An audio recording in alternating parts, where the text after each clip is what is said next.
সুরের ধারা channel I হাজার কণ্ঠে বর্ষবরণ অনুষ্ঠানের প্রস্তুতি শেষ পর্যায়ে।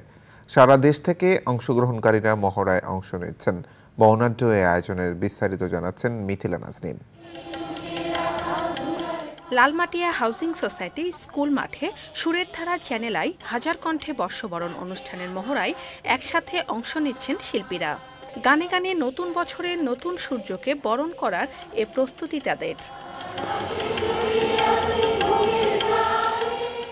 এক যুগ ধরে আয়োজন করা হচ্ছে সুরের ধারা চ্যানেল আই হাজার কণ্ঠে বর্ষবরণ অনুষ্ঠান।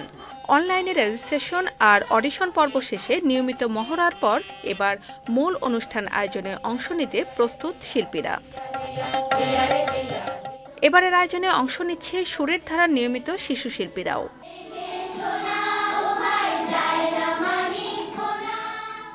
আর একদিন বাকি থাকলেও সব প্রস্তুতি শেষ করেছেন আয়োজকরা। মহড়া ও প্রস্তুতির সার্বিক অবস্থা পর্যবেক্ষণ করেছেন ইমপ্রেস টেলিফিল্ম লিমিটেড ও চ্যানেল আই এর ব্যবস্থাপনা পরিচালক ফরিদুর রেজা সাগর। চ্যালেঞ্জটা এরকমই যে ঈদের জন্য অনেক দিন মাঝে বাদ দিতে হয়েছে, রিহার্সেল ছিল না। আমরা জাস্ট গানগুলো তোলানো হলো, তারপরে বন্ধ ছিল। আজকে থেকে মূল রিহার্সেলটা শুরু হবে। আজকে উপস্থিতি বেশ আশাব্যঞ্জক, কারণ আমরা এটাই বলাই ছিল যে 12 আর 13 দুদিন ফাইনাল রিহার্সেল হবে। তো মোটামুটি ঢাকা এবং ঢাকার বাইরে থেকে অনেক ছেলেমেয়েরা এসছে। মহড়ায় শিল্পীদের সার্বিক নির্দেশনা দিতে বাংলাদেশে পৌঁছেছেন ভারতীয় সঙ্গীত তত্ত্বাবধায়ক পুলক সরকার। Mithila Naznin, channel I, Dhaka.